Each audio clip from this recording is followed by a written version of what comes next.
ग्रंथराज पुरुषासिद्धिपाय अपर नाम जिन प्रवचन रहस्य कोश ग्रंथ में समझा रहे हैं कि श्रमण धर्म जो है वह आनंद का धर्म है। संसार की संपूर्ण विषमताओं का विराम जहाँ है उसका नाम श्रमण धर्म है, जो कि परिचय उपसर्गों को सहन करते हुए मुस्कुराते हैं। मूल कारण स्वतंत्रता का भेदन, कर्म प्रकृतियां, उनके भेद प्रभेद ये सब ठीक है, उनका सत्य है,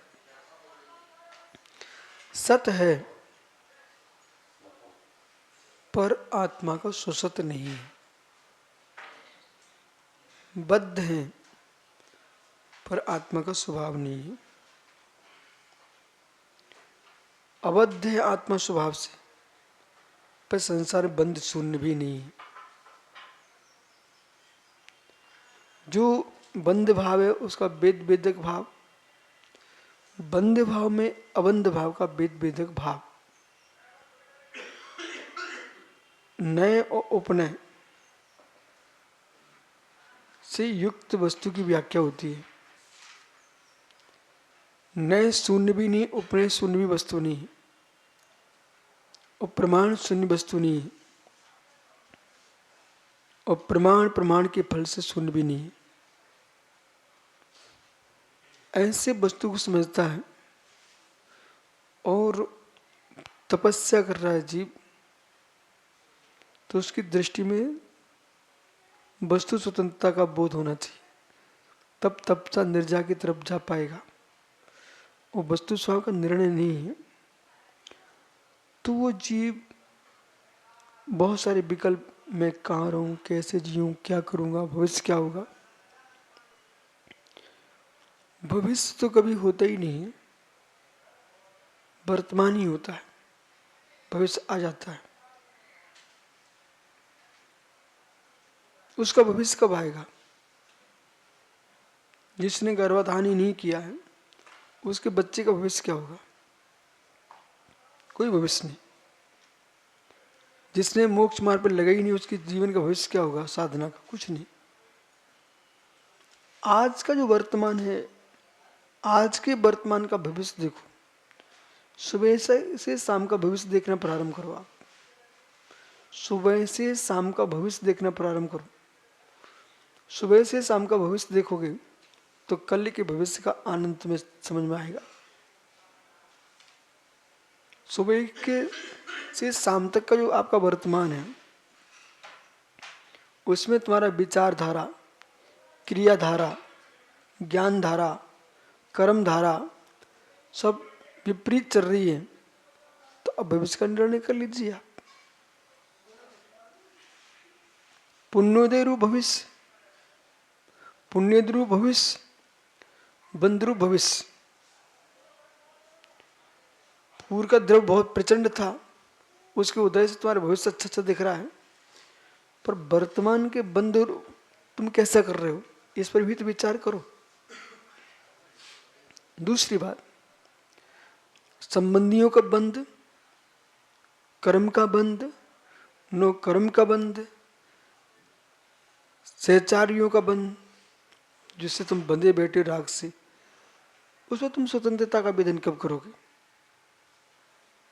और एक क्षण भी स्वतंत्रता का वेदन नहीं कर पाए आप, तो आप कभी भी अपने वर्तमान के जीवन का आनंद नहीं ले पाएंगे। मोक्ष तो छोड़िए, कुभावना से मुक्ति पाइए, कुभावों से मोक्ष पा लीजिए, वो तुम्हारे हाथ में है। और जो पर वस्तु है उससे ममत्व से मुझ पा लीजिए, वो तुमको कष्ट दे रही है, जबकि न संश्लिष्ट न तादात्म्य में, पर वो तुम्हें कष्ट अवश्य दे रही है। इसलिए भगवान तीर्थंकरों ने कहा कि आप श्रवण मन के 22 परसेंट पर विजय प्राप्त करो।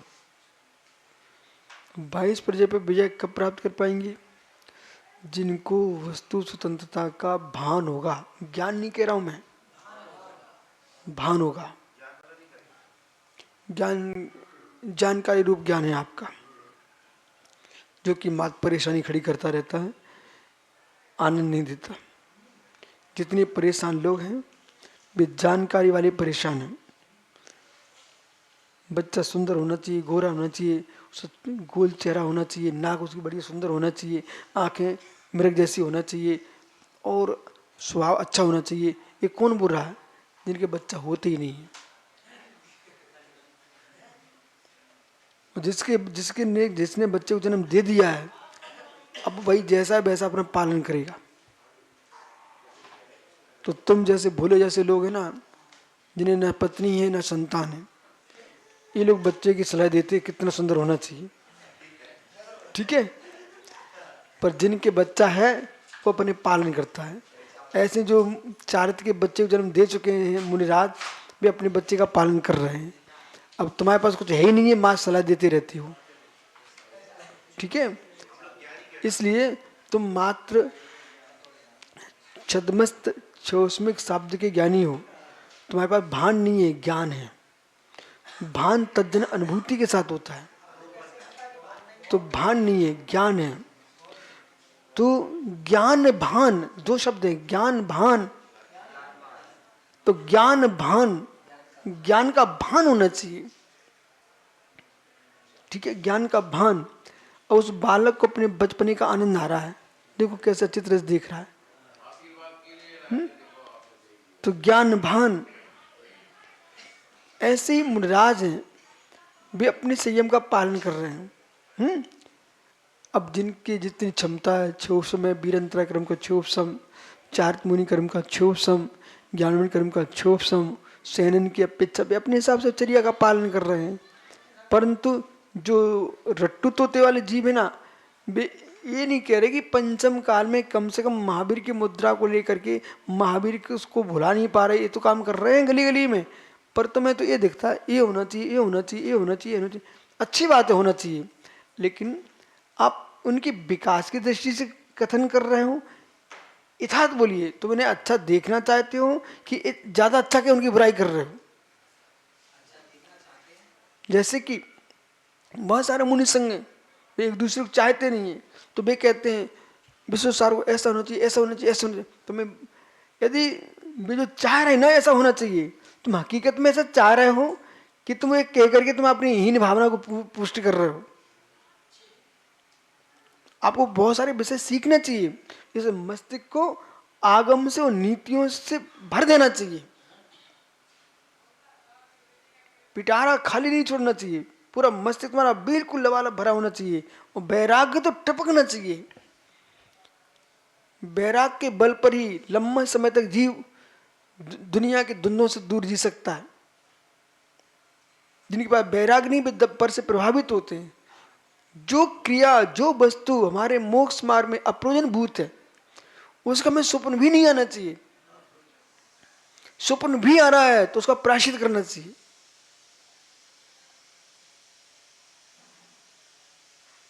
एक विद्वान ने, अरविंद भैया, एक लेख लिखा, वो मेरे पास आए बिना में कि मैं आपके नाम पर इस लेख को छापता हूं।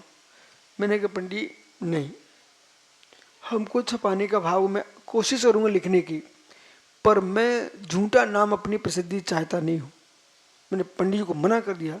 पंडित हमारे अनन्य भक्त आदमी थे, बोले महाराज जी आपने कुछ लिखा नहीं है, मैं आपके नाम से प्रिंट करूंगा। हमने बिल्कुल नहीं। फिर लोगों ने हमें सलाह दी, आप इतनी मेहनत करते लिखने की, आजकल तो बहुत सारे तरीके आए हैं, नाम भर डाल दो काम चलता है। हमने कि नहीं, असत्य झूठ, दूसरे के नाम से पेपर तुम पास होके आ जाओगे, पर अधिकारी बनी जब खड़े होगे तो तुम्हारे सामने भाषण माइक लगाया जाएगा, फिर क्या करोगे? इसलिए अपनी योग्यता हासिल करो। मशीनों के बल पर परजीवी बन के जीने वाले कभी जीवन विकास नहीं कर पाएंगे। ये परजीवन है। जो आस्था विश्वास जिनवाणी पर पड़ता है, वो मोबाइलों पर और ये क्या क्या चले आजकल, इन पर नहीं चलता। ठीक है, आईफोन, पता नहीं कौन कौन से फोन आ गए हैं। ये प्रथम दिन लगता मैं सृजन वाणी पढ़ूंगा, इसके बाद कुछ और ही पढ़ना शुरू हो जाता लोगों का। ज्योतिषियों से मिलो ना, जो साधु कुंडली देखने, हाथ देखना जानते हैं, धीरे धीरे हाथ पकड़ना सीख लेंगे। इसलिए हाथ देखना नहीं सीखना चाहिए, क्योंकि बहुत कठिन साधना है कि विद्या को पचा के रख पाना। पूर्व में देखो, धुरंधर 11 अंक के पाठी संयम से च्युत हो गए रोहिणी आदि विद्याओं के प्रभाव से। पंचम काल में बहुत सारे साधक हाथ और कुंडली देखने वाले अपनी कुंडली मिटा बैठे। समझिए कि नहीं?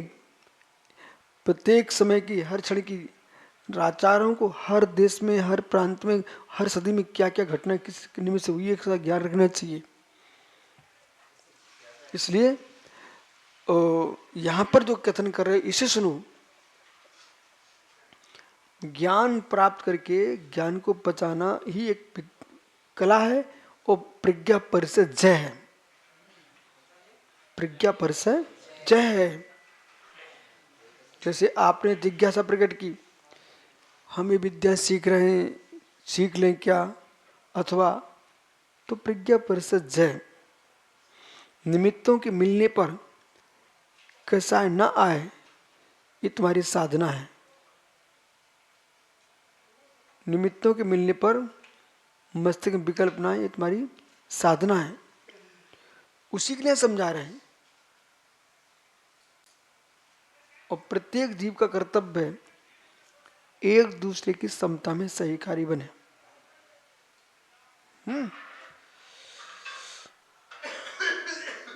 क्षुतृष्टाहिमुष्णम नग्नत्वम याचना रहती लाभा दंसो मुस्कादीना माकृवादी दुख मंगलनम।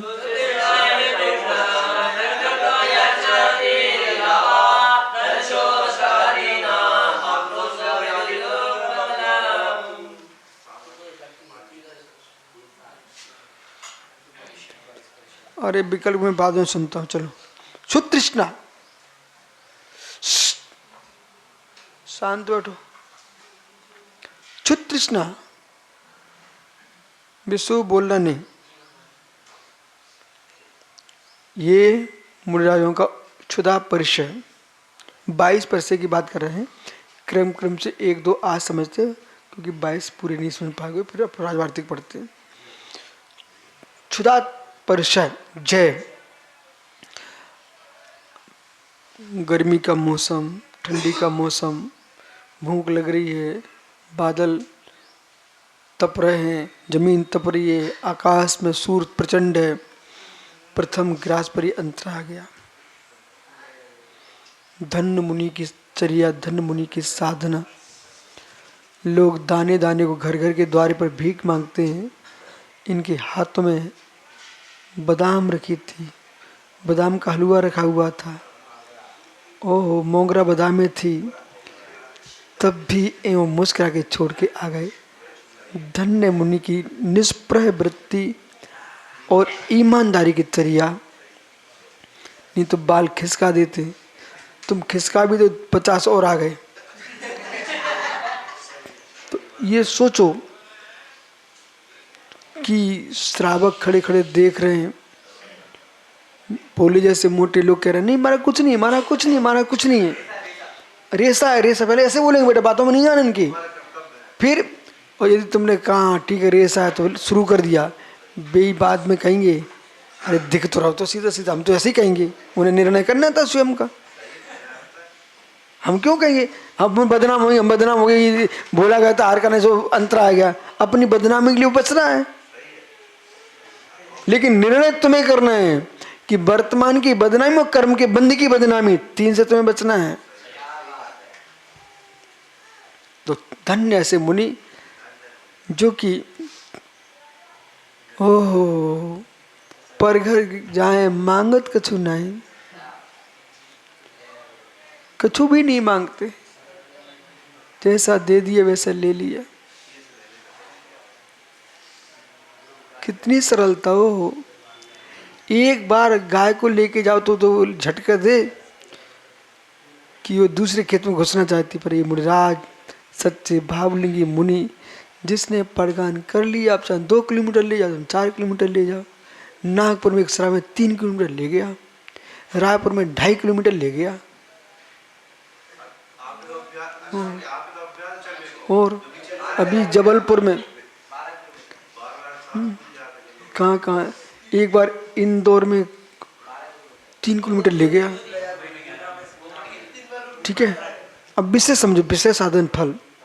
अब सोचे भी ना, सोचे भी भैया आज स्थिति ठीक नहीं है, स्वास्थ्य ठीक नहीं है, तो अपन पास में चले कब उसी दिन और जब जाए। अभी एक गांव में अपन गए थे, हमने सोचा था जब बगल में कोई चले जाएंगे, वो बाप रे वो बहुत दूर लेके गया। ओ आइए गार्डन बारा में, ओ गोंदिया में, ये भैया अब जबलपुर हम नहीं गए ना, तो ये दुनिया के महात्मा लोग मालूम क्या बोले जानना चाहिए जान। अब इनको इसी तो पता नहीं थी, बिहार करके आए, फिर उन्हें मंच पे समय लगा दिया, फिर जहाँ से आए तो वहीं फिर जाना था, तो इतने विकल्प खड़े किए। जिसका था उसको तो विकल्प नहीं आए, पर दूसरे ज्यादा विकल्प दे रहे थे। तो जीवन में साधना का मार्ग कभी कभी मध्यस्थ होना पड़ता, उपेक्षा करना पड़ती, नहीं तो तुम जी नहीं सकते हो। हर गांव में आप गए तो हर व्यक्ति चाहेगा हमारे यहाँ हमारा पे, लेकिन उपेक्षा, एक आदमी 2 जगह कैसे जा सकता है। तो कुछ लोग आंसू भी गिराएंगे, पर धन्य मुनि की दशा, उपेक्षा तपस्या को कैसे निर्णय कर पाएंगे। उपेक्षा, हर्ष में जीव को आंखों में आंसू गिराए हैं, हर्ष किसने, पर वस्तु ने। हटाओ, ऐसा लगता है ये कपड़े के विकल्प से विकल्प आए हैं, इन कपड़ों को पहनने ही नहीं, हटा।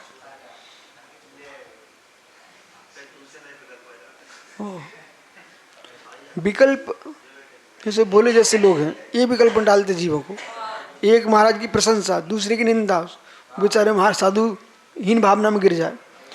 एक कोई आहार देना, दूसरे को बगल में खड़ा उसको आहार ही नहीं दे रहे, तो ऐसे लोग विकल्प डालते साधु को। लेकिन साधु का धर्म है, जब हम घर के माता पिता को छोड़ सकते हैं, ये कौन हमारे खेत की मूली, हटा, कौन हम दरिद्री के बच्चा हैं, ऐसा। क्षुधा, तृषा। अब देखो सम के सागरी, पहले तो चल के आए 20-25 किलोमीटर, और ग्रीष्म काल, धन्य मुनि की दशा हो, एक अंजलि मुख में पानी नहीं गया बेटा। और ईमानदारी देखो, ऐसे पानी अंजलि में लिया, तब तक तो बाल नहीं दिखा पहले, और जैसे ऐसे करवे गए ना मुख ऐसे टपक के दिखने लग गए। हमारे तो दीक्षा के दूसरे दिन पानी नहीं हो पाई थी, हो ऐसे कटोरा धोया, छुल्लक दीक्षा हुई, कटोरा धोया, जैसे सिद्ध भक्ति करी, तब तो कुछ नहीं दिखा। और जैसे ही उसमें पानी उनने डाला, उसमें इतना छोटा सा बाल दिख गया हमें, बस पारना हुई नहीं। ठीक है, तब भी मुस्कुरा के आ गए, आज तो जरी बहुत खुश हुए। ठीक है, फिर लगातार 5-5, 7-7 अंतर आते थे लगातार झरी से, अभी कम हो गए।